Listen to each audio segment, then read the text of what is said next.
Tignan nyo naman kung anong ginagawa ni Manang Lia Kerpa at mga utol kinakabayo. Kakarating nga lang namin ni Esme, kaya tignan nyo naman sinalubong kami ng kiss ni Lia. Ganyan talaga kabait si Manang Lia mga utol, pati ang aso namin love niya. Sabi nga sa amin ni Ermat gumawa nga raw siya ng champurado kaninang hapon, merienda nila. Kaya naman yung meron pa natira, inupakan namin ni Esme, talaga naman napagkabisa. O tignan mo naman chibog na chibog, kala mo naman talaga. Habang si Erpat naman dito ay hinihimay na nga itong mga kangkong. Alam nyo ba mga utol, kumakain lang ako ng kangkong kapag isasahog yan sa sinigang. Sa sinigang ko lang talaga kinakain yan mga utol, pero ngayon gagawa tayo ng adobong kangkong. At eto ang sahog natin mga utol, tokwa. Ngayon pa nga lang ako makakain na itong adobong kangkong mga utol, pero nakain talaga ako ng kangkong kapag sa sinigang nga lang siya ilalahok. Pero kapag sa ibang luto, hindi talaga ako nakain mga utol, pero ngayon susubukan ko siya ngayon. Siyempre, hindi lang adobong kangkong yung recipe natin ngayon mga utol. Akala ko nga sasahog din Erpat sa may kangkong. Pero sabi niya wag na nga daw. Yung tokwa na nga lang daw yung gagawing panahog doon. At ito na nga lang daw ang gagawin dito. Prito na lang mga utol. Kaya naman tinimplahan ko na to ng pamintang pino, asin, tsaka patis lang para lasang-lasa talaga. Pagkatapos ko ang matimpla nyo, inahon ko na nga rin tong mga tokwa. Yung unang salang mga utol at sinabay ko na nga rin tong pangalawang salang para naman matapos na. At ako nga rin ang dadali niya mga utol para talagang sabing-sabi talaga ang pudripan. Pinaghiwalay ko ngayon mga baboy mga utol, gagawa tayo dyan ng manghang tsaka hindi. Kaya naman nilagyan ko na rin ng harina yun mga utol at hinahon ko muna itong dalawang salang ng tokwa at hiniwa-hiwa ko lang ng ganyan kalalaki para swabing-swabe talaga ang ating pudripan.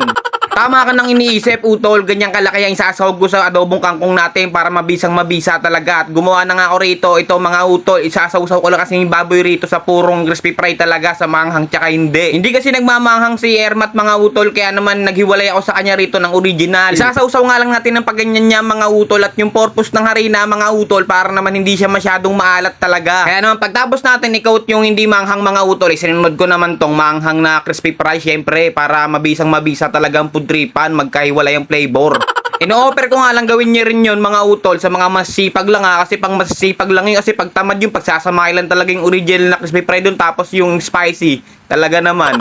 At dahil makukompleto na ngayon ating mga lulutuin, nakot na natin yung baboy, tapos nahiwa-hiwa na natin yung tokwa, inugasan ko na rin yung kangkong, nagpainit na rin ako rito ng dalawang kawali. Dito nga sa malaking kawali, sinimulan ko na nga rin ganapan, kaya naman inilaglag ko na tong sibuyas at tinalo-halo ko nga lang at sinabay ko na nga rin tong bawang. At yung nag-golden brown na nga yung bawang, inilapag ko na nga rin tong mga kangkong, mga utol at tinalo-halo ko nga lang ng kapras lang para naman mabisang mabisa talaga. At nung uminit na nga tong mantika, yung maliit na kawali, nagprito na nga rin kagad ako rito, inuna ko nga yung spicy mga utol. Halo ko nga lang to ng bagya ng maigisa rin natin yung mga utol at bago tatakpan na muna hanggang sa maging lantutay katulad niyan. Pagkatapos ay naluhalo ko nga lang din niya magdamag mga utol at nilagyan ko na nga rin niya ng mga 2 basong tubig, mga 2 kalahati pala mga utol para mabisang mabisa talaga ang pudripan. Nilagyan ko na nga rin niya ng paminta, magic sarap para masarap na masarap talaga. At saka oyster sauce mga utol para naman sabaw pa lang ulam na, sangka pa, dito ka na. Dinagdagan ko na nga rin yan ng mga 2 sandok na toyo mga utol, gawat nakukulangan pa ako sa kulay, kaya naman nilagyan ko rin ng asukal, pambalanse ng kulay. Ay, pambalanse tuloy ng kulay, ng lasa pala. Animal. Siyempre, pagtakip natin ng adobong kangkong natin, inihahon ko na nga rin tong unang salang natin ng manghang mga utol at sinabay ko na nga rin tong pangalawang salang, manghang na rin yun sunod. Nung kumulo na nga ng malakas tong adobong kangkong natin mga utol, binuhusan ko na nga rin ng kaunting suka to at nandito pala yung chef natin, hinuhusgahan tayo, pero double okay mga utol, quality yan. At binuhus ko na nga rin tong mga tokwa mga utol, tignan nyo naman kung gaano ka-quality yan. Isang kuluan na nga lang magaganap dyan mga utol at husgahan na natin dyan, kaya naman yung kumulo na ng malakas, panahon na para husgahan na, kaya naman kumurot na ako rito ng tokwa at saka sabaw. Ay, sa sabaw pa lang mga utol panalo na, kaya naman talaga naman double okay ka sa akin.